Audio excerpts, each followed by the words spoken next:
Alors bonjour, je vais vous faire un petit démo aujourd'hui d'un nouveau panneau DSC, le Neo, avec le modèle que j'ai ici, c'est le 2064, mais il y a le 1616 aussi, qui se trouve être 6 zones dans le boîtier, le 2032 qui est 8 zones dans le boîtier, et puis là ici c'est un 2064 qui permet d'aller jusqu'à 64 zones. Fait que c'est comme la mise à jour de l'ancienne série, là, des 1832 et puis du 1616. Tantôt je me suis trompé, c'est le 2016, la petite version. Alors, la nouveauté, c'est qu'en réalité maintenant, c'est qu'on peut raccorder, on a les services interactifs. Ça veut dire que on peut avoir armé des armées à partir du smartphone, on peut avoir le thermostat contrôlé à partir du Z-Wave. D'ailleurs, le module Z-Wave est à l'intérieur du module cellulaire qui est ici. Donc, tout passe par la communication cellulaire avec alarm.com.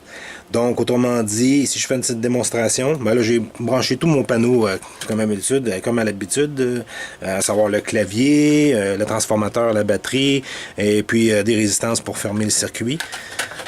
Ici, on a la carte aussi qui permet la communication avec le module alarm.com. Donc, quand on a notre application, j'essaie de me rendre à l'application. Je vais essayer de m'approcher ici un peu. Donc, ça nous indique, voyez-vous, partition 1, désarmée. Donc, si... j'essaie de voir les deux en même temps. Si je veux l'armer, Arm Away. Donc, le service... L'iPhone, par le réseau cellulaire, envoie la commande au serveur d'alarm.com, qui renvoie, eux, la commande au module qui est ici, le module GSM cellulaire. Et puis le module cellulaire, comme il est relié par un port de communication, il est capable d'envoyer la commande au panneau d'alarme qui, lui, s'arme. Fait que ça se passe par le réseau, le réseau data, le réseau IP finalement du module cellulaire, qui le relie aussi à la centrale. Si je veux désarmer, fait que c'est ça, j'envoie la commande. Et c'est assez rapide, hein, vous voyez là, il n'y a pas tellement de délai. Fait que les serveurs sont assez rapides. C'est ça. Évidemment, c'est ça, on peut raccorder des caméras aussi, des caméras qui peuvent être sur le service alarm.com, les serrures de porte qu'on peut contrôler aussi à distance, des lumières en Z-Wave, le thermostat qui nous permet, mettons, quand on quitte, mettons, imaginons en hiver, vous quittez la maison, ben tu peux baisser de quelques degrés vu qu'il n'y a personne à la maison, et puis au retour, dès que le panneau se désarme, la température s'élève à votre température désirée. Là, ça peut être la même chose avec l'air climatisé aussi en été. Fait qu'il y a peut-être des économies à réaliser là au niveau de l'énergie.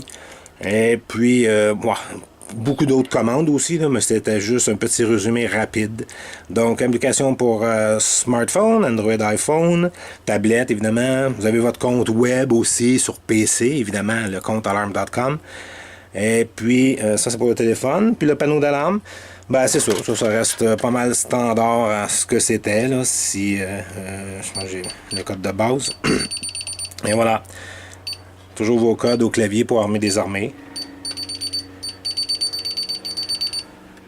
Et voilà. Fait que là, c'est ça ici. Je peux l'approcher un peu, le module GSM alarm.com. Fait que donc le module cellulaire à l'intérieur, plus le module Z-Wave. Et puis, il est alimenté ici. On voit ici qu'on a l'alimentation en 12 volts DC. Ground et 12 volts plus. Et puis, les 4 conducteurs pour TX et RX, positif, négatif, qui, eux, se raccordent. Je vais débrancher la batterie. Donc là, moi, j'ai pas un catégorie 5, j'ai pas un 4.5, parce qu'il y a plus de conducteurs. Je suis capable de donner l'alimentation au module GSM ici. Et puis, là, c'est la batterie, parce que j'ai débranché la batterie, fait que le clavier est en trouble. Et puis, j'ai pris 2 autres paires de conducteurs pour venir raccorder le module GSM. Puis ensuite, on a un petit câble PC-Link qui part de la petite carte, le petit module PC422. Le PC422 qui va se raccorder au panneau DSC pour être capable d'envoyer les commandes directement à la carte mère pour envoyer tous les contrôles. Et voilà, si vous avez des questions, n'hésitez pas à m'appeler, Serge, le gars de caméra.com ou le 514-316-6968. Merci, bonne journée.